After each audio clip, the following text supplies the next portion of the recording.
Our topic predominantly looks at sort of how values in family businesses exist. And so what we're actually doing is looking at the individual members' values in the organisation and understanding how those values can be either aligned or misaligned.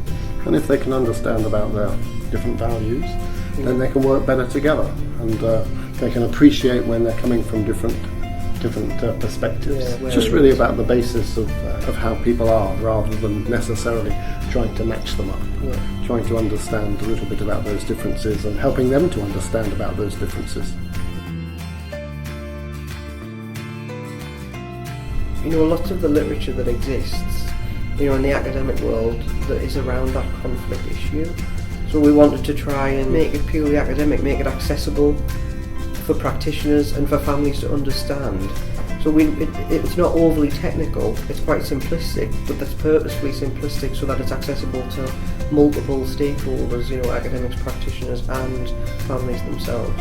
And it's something that can help families practically in their businesses and ensuring that their businesses are sustainable. If we were to pitch it, I suppose, we would say, well, do you have conflict that causes problems in your family? It's perhaps just understanding about how people make decisions differently, and perhaps not coming to the same decision, but understanding that how that other person's come to a different decision to you. And I'm sure 99% of the family businesses out there will say, yes, we have relationship problems within our family.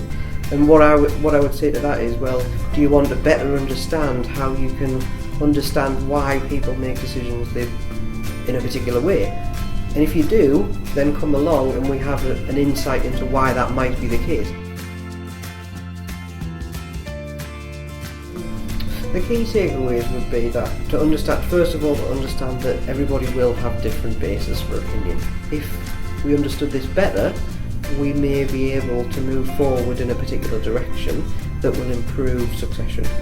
So perhaps rather than feeling impatient with another family member, exactly. They can understand where they're coming from, or perhaps try to think about why they've reached a different decision to themselves. I think for me it's really about their sustainability and the fact that other businesses, non-family businesses, you know, they can also learn from family businesses.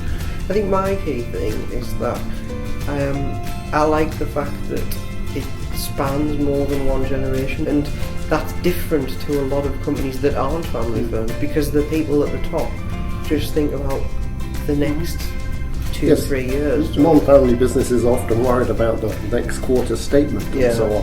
Whereas for family businesses, it's much beyond that. You know, so I think that's really, really important, and that's really how businesses should be.